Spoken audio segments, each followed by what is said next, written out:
I found the hotel receipt by accident. My wife said she was at a work meeting that night.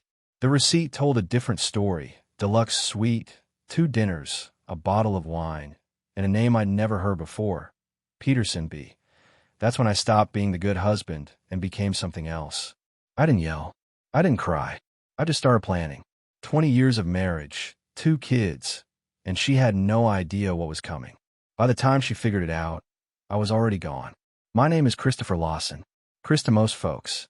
I'm 48 years old, and for the past 23 years, I've been fixing things.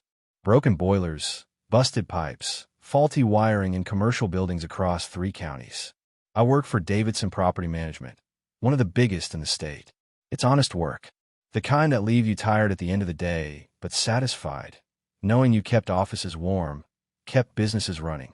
I've always been a guy who fixes things, who solves problems. Never thought I'd face one I couldn't fix with my hands and a toolbox. I married Melissa 20 years ago. Met her at a buddy's barbecue. She was a nurse back then, working nights at County General. Pretty smile, sharp wit, and this way of making you feel like you were the only person in the room. We had our first kid, Lucas, a year later. He's 14 now, smart as a whip, plays baseball, and has his mother's stubborn streak. Then came Olivia, 12 years old, sweet as sugar but tough when she needs to be. She's got my eyes and her mother's determination. For years, everything felt solid. We had routines, traditions, Sunday dinners, summer camping trips, Friday movie nights. Melissa eventually moved from nursing to office management at a medical clinic downtown. Better hours, she said. More time with the kids. I believed her. I believed everything. It started 3 weeks ago on a Tuesday evening. I came home late from a job at the Riverside office complex.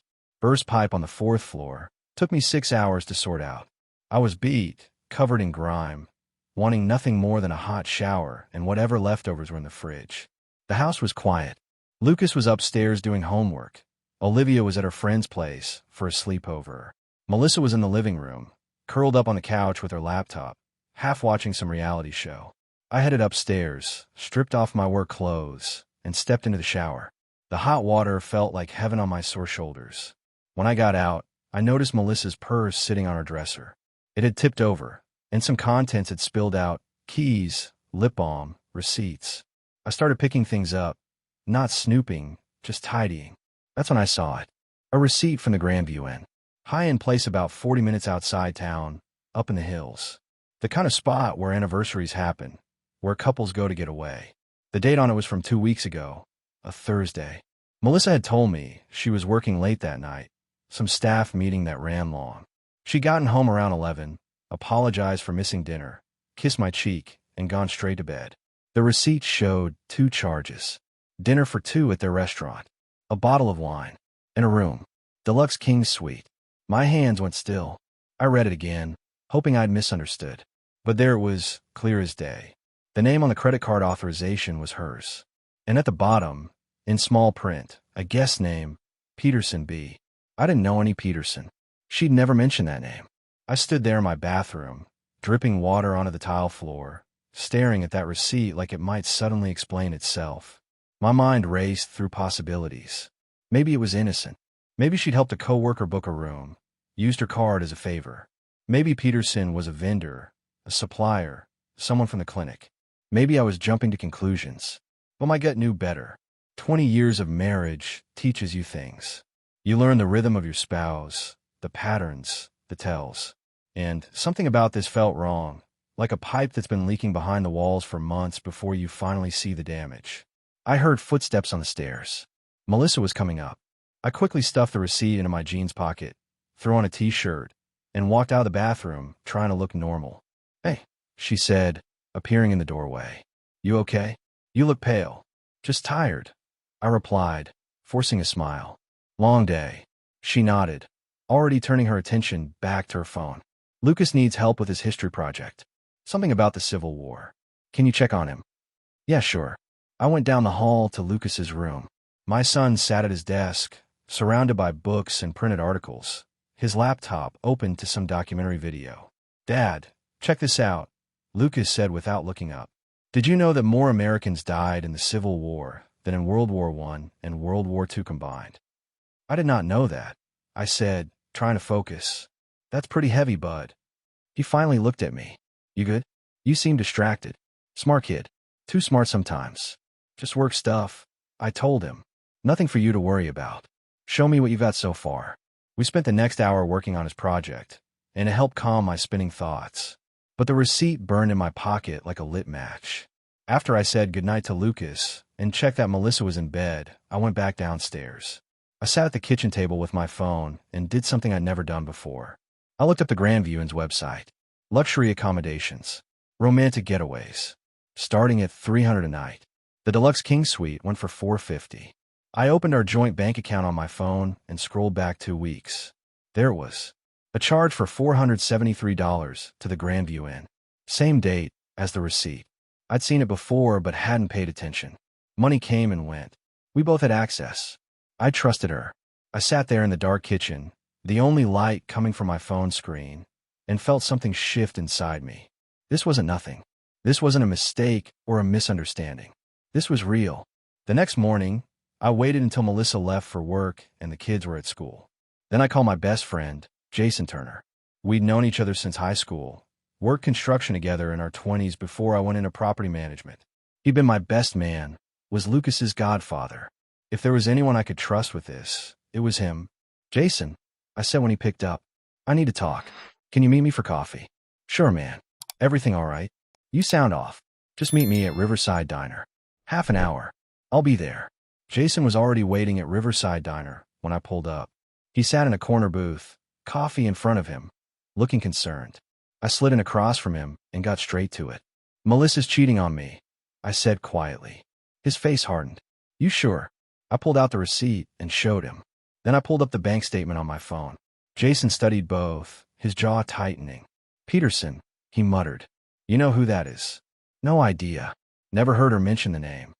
Jason leaned back, running a hand through his hair. What do you want to do? I need proof.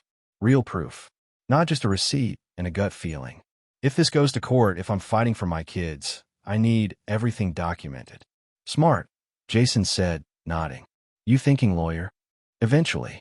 But first, I need to know what I'm dealing with. How long this has been going on. Who this guy is. Everything. Jason pulled out his phone. My cousin's a private investigator up in Newton County. Does corporate stuff mostly, but he handles domestic cases too. Guy's discreet, thorough. Want me to call him? Yeah, set it up. We spent the next hour mapping it out. Jason would contact his cousin. I'd keep track of Melissa's schedule, note every late night, every unexplained absence. I'd be careful, methodical. No confrontations yet. No tipping my hand. You good, man? Jason asked as we stood to leave. This is heavy stuff. I'm handling it. I told him. I have to. For Lucas and Olivia. That night at dinner, I watched Melissa cross the table. She was laughing at something Olivia said, helping Lucas with his geometry homework between bites of chicken. She looked so normal, so much like the woman I married. It made my chest ache. After the kids went to bed, she came up behind me while I was loading the dishwasher and wrapped her arms around my waist. You've been quiet tonight, she said softly. Just tired. Big project at Riverside Complex. She kissed my shoulder. Well, don't stay up too late. You need rest. I nodded, not trusting my voice. 2 days later, I met with Jason's cousin, Dale Pritchard.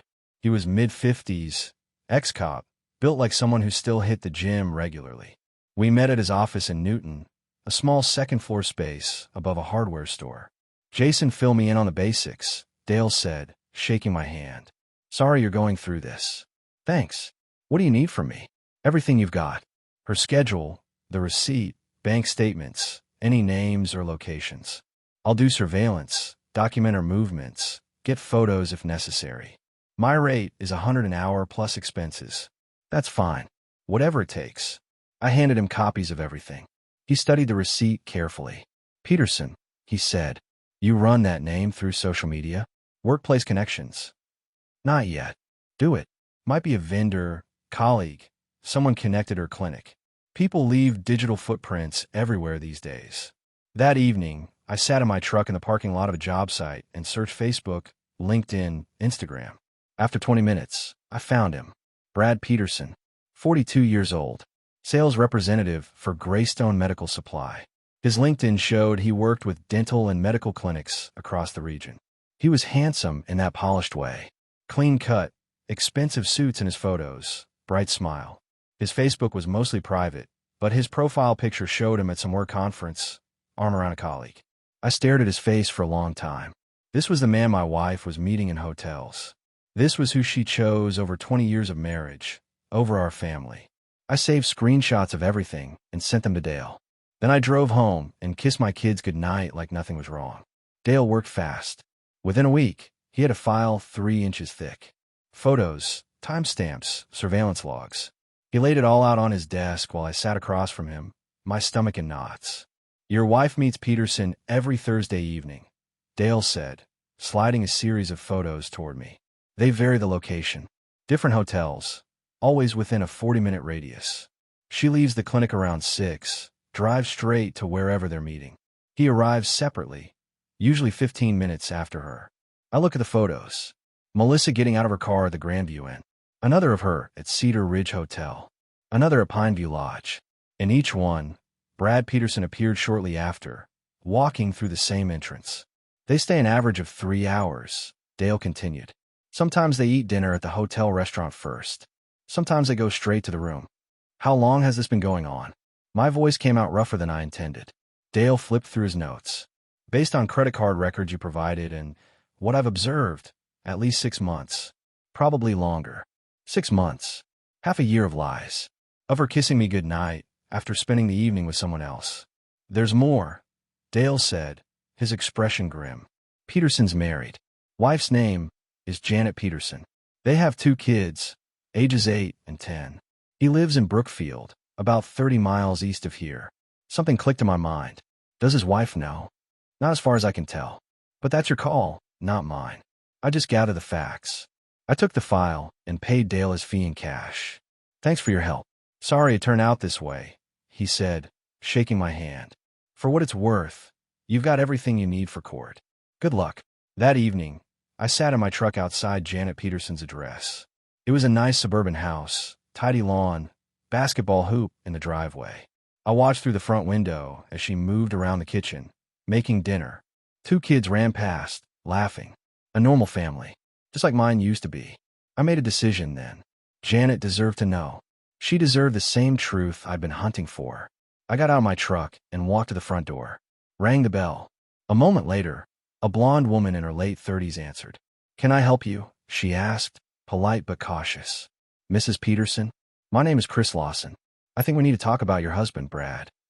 Her face paled slightly. "I don't understand.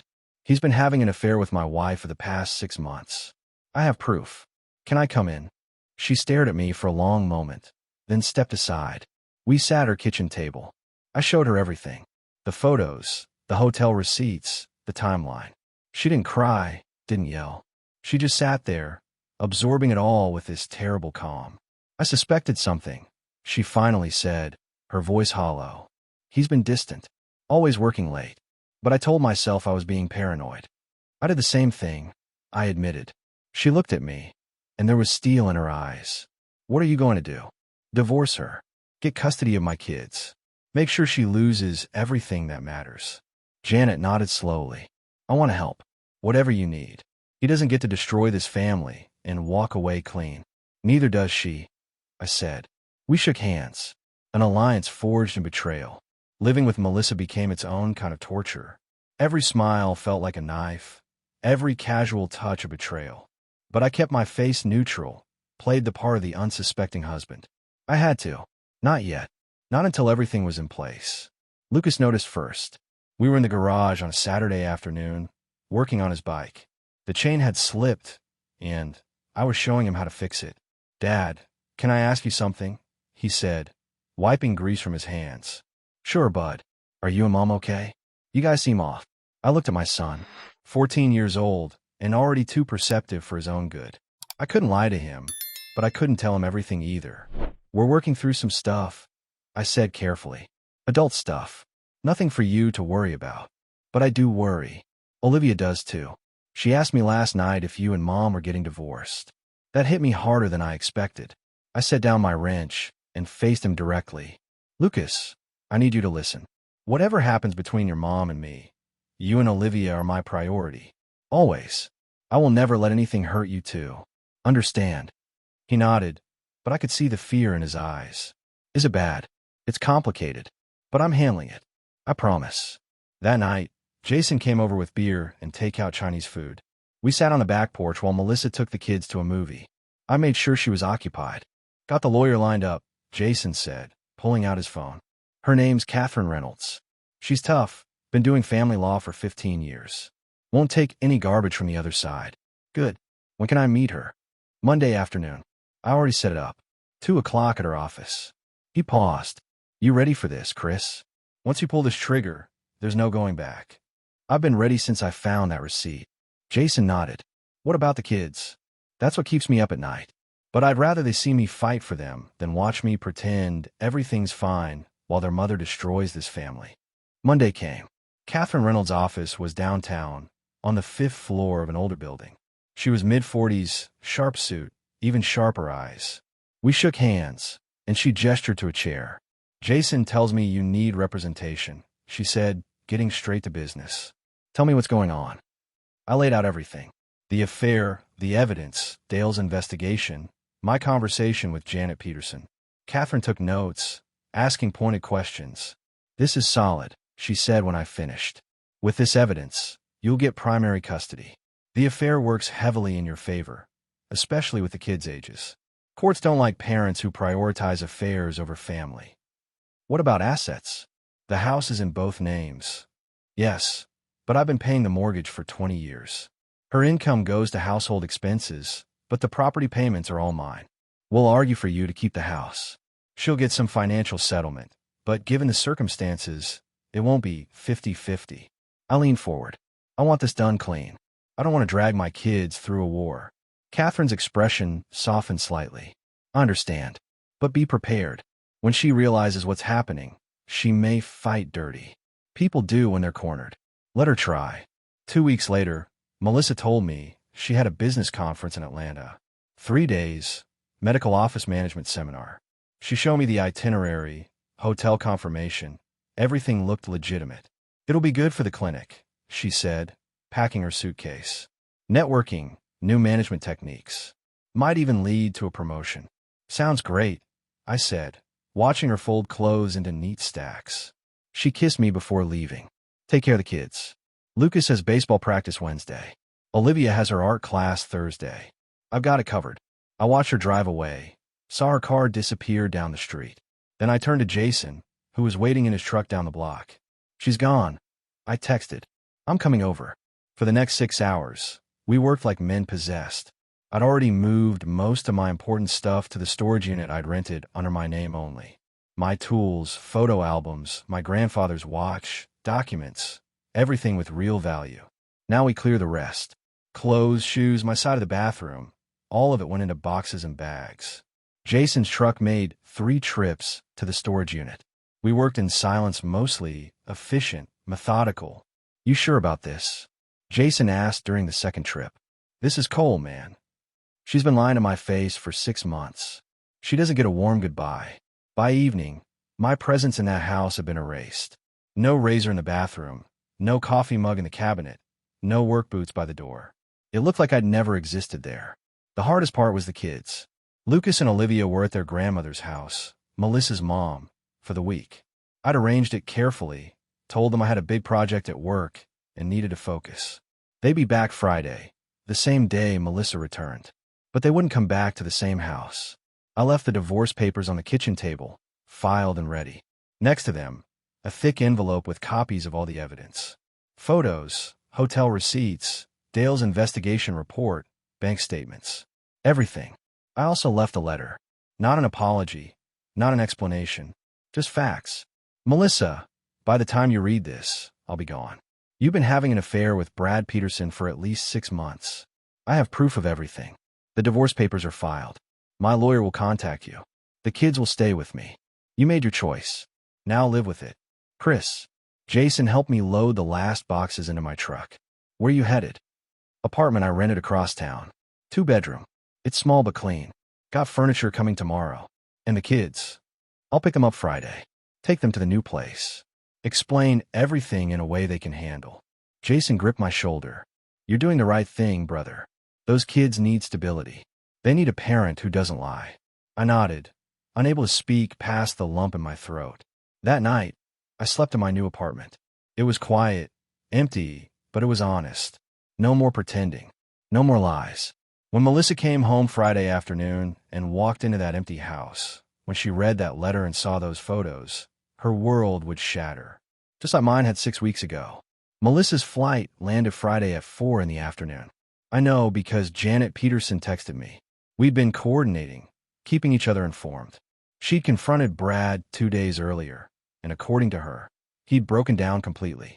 He's staying at his brother's place. Her text read, "Lawyer's been contacted. I'm taking everything." "Good," I replied. "Stay strong." I was at my new apartment when my phone started buzzing. Melissa. I let it ring through to voicemail. Then she called again, and again, 12 times in 20 minutes. Then the text started. "Chris, where are you? The house is empty. What's going on? Please call me. I'm scared. I found the papers. We need to talk. This is insane. You can't just leave like this." I read each one without responding. Jason sat across from me, watching. "Cold, man," he said, shaking his head, "but effective." My phone rang again. This time it was Lucas calling from his grandmother's house. "Dad, Mom just called Grandma crying. She says you left. What's happening?" I closed my eyes, steadying myself. This was the part I've been dreading. "Lucas, I need you to listen carefully. Your mom and I are getting divorced. I found out she's been lying to us, to the whole family. I had to leave." "Lying about what?" "Adult stuff. I'll explain everything when I see you tomorrow. But right now, I need you to know that you and Olivia are safe. I'm not going anywhere. I've got a new place set up for us. Are we going to live with you?" "Yes. I'm picking you both up tomorrow morning. We'll talk then, okay?" There was a long pause. "Okay, Dad. Is Mom going to be all right?" That question gutted me. Even now, my son was worried about her. "Your mom made some choices, Lucas. She'll have to deal with the consequences. But that's not your responsibility. You focus on school, baseball, being a kid. Let me handle the adult problems." "All right. Love you, Dad." "Love you too, son." Saturday morning came. I drove to Melissa's mother's house to pick up the kids. Lucas met me at the door, his face serious beyond his years. Olivia stood behind him, clutching her backpack. "Hey, kiddo," I said, kneeling down to Olivia's level. "You ready to see our new place?" "Is it nice?" she asked quietly. "It's got a backyard and your own room. I think you'll like it." During the drive, I explained everything as simply as I could. Their mother had been seeing someone else. I'd found out and decided we couldn't stay together. But I wanted them to know this wasn't their fault. Nothing that had caused this. Lucas stared out the window, processing. Olivia cried quietly in the back seat. "Can we still see Mom?" Olivia asked. "Of course. She's still your mother. This is between her and me, not you kids." The new apartment felt smaller with them in it, but it was home. Lucas checked out his room, nodded approval at the baseball posters I'd hung. Olivia arranged her stuffed animals on her bed carefully. That evening, Melissa showed up. I'd been expecting it. She knocked hard, then rang the doorbell repeatedly. I opened the door but stood in the frame, blocking entry. "What do you want?" She looked terrible. Red eyes, hair disheveled, still wearing the same clothes from her flight. "We need to talk, Chris. Please. You can't just throw away 20 years. "I'm not throwing anything away. You already did that. It was a mistake. A stupid, terrible mistake. But we can fix this." "No, Melissa. We can't." Melissa's face contorted. "You won't even let me explain?" "Explain what?" 6 months of hotels with Brad Peterson? The lies? "I know everything, Melissa. I have photos, receipts, a full investigation report. There's nothing to explain." She went pale. "You hired someone to follow me. I did what I had to do. You want to know the really pathetic part? His wife didn't know either. Janet Peterson. Nice woman. 2 kids. I had to tell her that her husband was spending their money on hotels with you." Melissa stumbled back like I'd hit her. "You told his wife? She deserved to know. Just like I deserve to know." "Chris, please." Tears streamed down her face. "I love you. I made a horrible mistake, but I love you. We have kids together. We have a life. Had a life. Past tense. You destroyed it the first time you checked into a hotel with him. It's over with Brad. I ended it. I swear. I don't care. It doesn't matter if it's over. The damage is done. Lucas appeared behind me, in the hallway. Dad? Everything okay? Melissa saw him, and her expression shattered. Lucas, baby. Lucas's face was hard. I heard everything, Mom. I heard Dad on the phone with Jason. I know what you did. My son, 14 years old, looked at his mother with something close to contempt. Lucas, please try to understand. Understand what? That you lied to us? That you chose some other guy over Dad, over us? It wasn't like that. Then what was it like? Lucas shot back, his voice rising. Because from where I'm standing, you lied every single day. You looked us in the face and lied. I put a hand on Lucas's shoulder. Go check on your sister, son. I've got this. He hesitated, then nodded and walked away. Melissa watched him go, sobbing openly. My kids hate me. Your kids are hurt. There's a difference. But that's on you to fix, not me. Chris, I'm begging you. Give me another chance. For them. For our family. I looked at the woman I'd spent 20 years with. Once upon a time, she'd been everything to me. Now she was just someone who'd made choices I couldn't forgive. The divorce papers are filed. Melissa, my lawyer will be in contact about custody arrangements.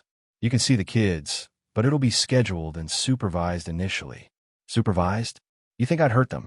I think you've already hurt them enough. Now get off my property. This isn't over, Chris. Yes, it is. You just haven't accepted it yet. She stood there for a long moment, then turned and walked to her car. I watched her drive away, then closed the door and locked it. Lucas was sitting on the couch when I came back in. You okay, Dad? I will be. We all will be. Good. Because I meant what I said. What she did was wrong.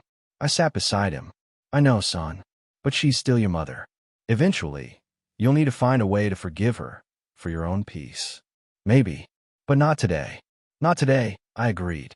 That night, after the kids were asleep, I sat in my small living room and felt something I hadn't felt in months. Relief. The secret was out. The lies were exposed. Whatever came next, at least it would be honest. My phone buzzed. A text from Catherine Reynolds, my lawyer. Her attorney made contact. They want to negotiate. Meeting set for Tuesday. Be ready. I texted back. I'm ready. Let's finish this. 8 months passed like water under a bridge. The divorce went through faster than expected. Catherine had been right.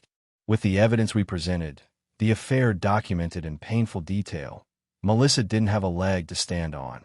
I got primary custody of Lucas and Olivia. She got supervised visitation every other weekend and Wednesday evenings. The house sold. We split the proceeds, though I walked away with more given my documented contributions. She moved into a small apartment across town. Last I heard, she'd lost her job at the clinic. Too many people knew about the affair. Small towns have long memories. Brad Peterson didn't fare much better. Janet took him to the cleaners in their divorce. Lost his job when his company discovered he'd been claiming personal expenses as business costs.